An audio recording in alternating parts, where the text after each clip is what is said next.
Drage kolegice, dragi kolege, danas je raspuštanje Sabora, to je surova poruka Zagrepčankama i Zagrepčanima koje uz COVID-19 pogodio je i potres, da ih je HDZ zaboravio i prepustio mešetarima nekretnina.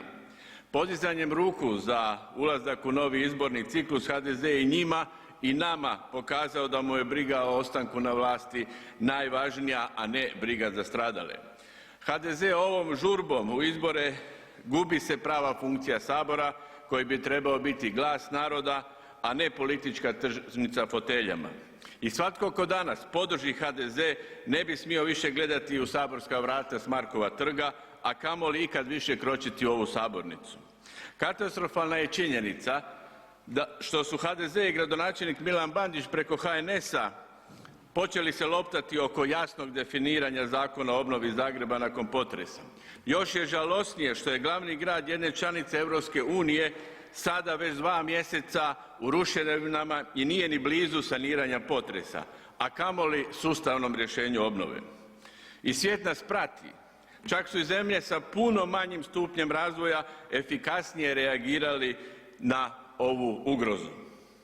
Uostalom, da ste mi saborske zastupnice i zastupnici koji će danas zapravo glasati protiv obnove Zagreba došli kao liječniku sa uznapredovalom bolešću, vjerujte, ne biste htjeli da vas loptam po odjelima, htjeli biste jasnu dijagnozu, hitnu sanaciju i rješenje svog zdravstvenog stanja. Danas, 57. dan nakon potresa, Zagreb nema ni jasnu dijagnozu, ni gotovu hitnu trijažu, još manje sustavno rješenje obnove, a izgovori korona je, tražimo najbolje rješenje su izgovori koje i kod malog djeteta neće proći, a neće proći ni u Zagrebu sigurno. Pokažite bar malo ljudskosti, jeste li svjesni svi vi koji sada sjedite u ugodnoj fotelji da građanke i građani u centru Zagreba i epicentru oko Markuševca i dalje nemaju krov nad glavom, dobrim dijelom žive u iznimno nestabilnim građevinskim objektima, a pojedini objekti su stvarna prijetnja svakom ko prođe pored njih. Zaboravite i na turiste u Zagrebu još dugo. Zagreb će se zaobilaziti u širokom luku i još bi neodgovornije bilo da nam se netko ozlijedi, ne daj Bože da netko strada od cigle ili žbuke. Drage građanke i građani, ako imate želuca pratiti današnje raspuštanje Sabora pred malim ekranima, ovu jednu žalosnu, sramnu sjednicu Sabora, reći ću vam da nisam siguran da će vaše vapaje stvarno čuti većina u Saboru. Kao liječnik mogu vam reći da samo precizan kirurški rez pomaže. Ovdje je vaš glas precizan kirurški nož koji možemo ukloniti zloćudnu političku trgovinu koja nam godinama je prepreka na putu k razvoju i napretku Hrvatske. Birajte odgovorno kako ćete koristiti svoj glas kako bi bili što precizniji u uklanjanju ove političke trgovine. Pozivam sve one koji su danas u Saboru i prešli su na tamnu stranu, ako imalo sila trperi u vama, nemojte podržati raspuštanje Sabora prije nego donesemo Zakon o obnovi grada Zagreba.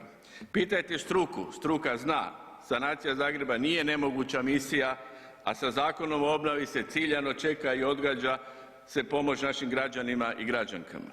S druge strane, kao liječnik, odgovorno tvrdim da još nismo ušli u fazu u kojoj sa sigurnošću možemo reći da je korona pandemija u jenjavanju. Hrvatske građanke i građani nisu spremni za siguran izlazak na izbore. Imamo još dosta osoba u samoizolaciji koje neće moći ispuniti svoju građansku dužnost. Izborni stožer civilne zaštite je iznimno politiziran, on više nema takvu snagu, on je dio PR mašinerije. Ovo nije više pitanje je li netko politički spreman na izbore ili ne. Ovo je pitanje da razumno, odgovorno i ljudski odgovorimo na ugrozu koja je sada pred nama. Govorimo o zdravlju naših ljudi koje je osovina državnosti i održivosti ekonomskog razvoja. Govorimo o Zagrepčankama i Zagrepčanima koji moraju imati jasnu sliku kada će i pod kojim uvjetima njihov dom biti saniran. Nije bitno hoće li se izbori održati za 2 ili 3 tjedna ili mjesec ili 2. Složimo odgovorne prioritete kao glas naroda u ovoj sabornici pokažimo glas razuma, birajmo odgovorno, Zakon o obnovi Grada Zagreba i kvalitetno praćenje utjecaja gospodarske aktivnosti, ne dajmo da nas HDZ opet prevari.